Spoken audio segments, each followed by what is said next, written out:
Welcome to విధ్వంసం files. Alapati Suresh Kumar రాసిన విధ్వంసం పుస్తకం నుంచి ఈ వీడియో లాగ్. సిబిఐ కథనం ప్రకారం వివేక హత్యకు కుట్ర పన్నింది వైఎస్ అవినాష్ రెడ్డి తండ్రి అయిన భాస్కర్ రెడ్డి. హత్యా స్థలంలో ఆధారాలు చెరిపేయడంలో కూడా కీలక పాత్ర ఆయనదేనని సిబిఐ రిమాండ్ రిపోర్ట్లో పేర్కొంది. తండ్రి అరెస్టు కాగానే ఇక అవినాష్ అరెస్టు ఇప్పుడో కాసేపట్లోనన్నట్లు ఊహాగానాలు మొదలయ్యాయి. భాస్కర్ రెడ్డి అరెస్టు మరుసటి రోజే ముందస్తు బెయిల్ కోసం అవినాష్ తెలంగాణ హైకోర్టులో పిటిషన్ వేశారు.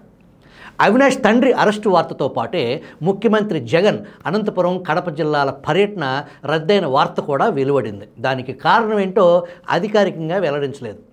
తర్వాత లండన్లోని కుమార్తె దగ్గరకు జగన్ దంపతులు 21వ తేదీన బయలుదేరాల్సిన ప్రయాణం కూడా రద్దయింది. ఈ అరెస్ట్ అనంతరం జగన్ తాడేపల్లి నివాసానికి ఒక అతిథి విచ్చేశారు.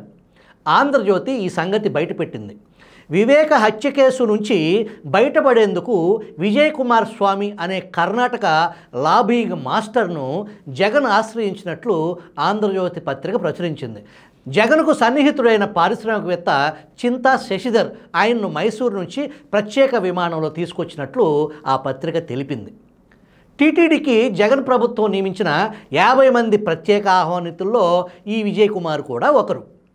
అవినాష్ను హత్య కేసు నుంచి తప్పించేందుకు విజయ్ కుమార్ను పిలిపించారని ఆంధ్రజ్యోతి రిపోర్ట్ చేయగానే తిరుమల ఆలయంలో వీవీఐపీలతో విజయ్ కుమార్ ఉన్న ఫోటోలు బయటకు వచ్చాయి. వాటితో పాటే టీటీడీ చైర్మన్ వైవి సుబ్బారెడ్డి మీడియా ముందుకు వచ్చారు. ఈనాడు రామోజీరావును తిట్టిపోశారు. విజయ్ కుమార్ మామూలు మనిషి కాదని, అద్భుత శక్తి సంపన్నుడని సెలవిచ్చారు.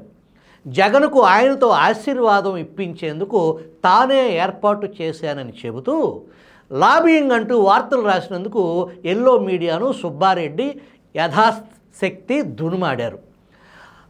ఆశీర్వచనం ఇవ్వటానికి 6 గంటలు పట్టిందా అన్న ప్రశ్న వెంటనే తలెత్తింది. జవాబు లేదు. సుబ్బారెడ్డి మాటలతో కనీసం ఒక విషయంలో స్పష్టత వచ్చింది.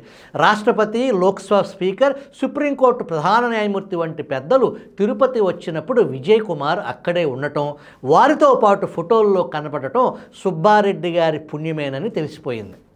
ప్రత్యేక ఆహ్వానితుల నియామకాన్ని హైకోర్టు కొట్టివేసినా కానీ విజయ్ కుమార్కు తిరుమలలో ఎదురులేని స్వేచ్ఛ ఎందుకు ఇచ్చారో అర్థమైపోయింది. దేశంలోని పుణ్యక్షేత్రాల్లో తిరుమలకు ఉన్న ప్రాశస్త్యం గురించి ప్రత్యేకంగా చెప్పనక్కర్లేదు. ఎంత పెద్దవాళ్ళైనా కొండెక్కి వెంకన్న ముందు క్షణం నుంచుంటే చాలనుకుంటారు. జగన్ అధికారంలోకి వచ్చిన తర్వాత ఈ తిరుమల క్రేజ్ను దేశ రాజధానిలో ప్రత్యేకించి న్యాయ వ్యవస్థలో తనకు అనుకూలంగా లాబింగ్ కోసం ఉపయోగించుకుంటున్నారన్న విమర్శ గట్టిగా వినపడింది. తాను వచ్చిన వెంటనే ధర్మారెడ్డిని మళ్ళీ డిప్యుటేషన్పై తీసుకురావటం ఈ విమర్శకు బలం చేకూర్చింది. తిరుమల వచ్చే పెద్దలతో సత్సంబంధాలు పెట్టుకుని అవసరం ఉన్నప్పుడు వారి పలుకుబడిని జగన్ కోసం వాడటంలో ధర్మారెడ్డి కీలక పాత్ర పోషిస్తారన్నమాట. తండ్రి హత్య కేసుకు సంబంధించి మొదట్లో కేంద్ర హోంశాఖ ఉన్నతాధికారులను కలవాల్సి వచ్చినప్పుడు ధర్మారెడ్డి ఢిల్లీలో తనను వెంట తీసుకెళ్లారని వివేకానంద రెడ్డి కుమార్తె సునీత కూడా ఆ మధ్య చెప్పారు. మీడియాలో ప్రముఖంగా వచ్చిన ఈ లాబింగ్ విమర్శకు జగన్ క్యాంప్ ఏనాడు స్పందించలేదు.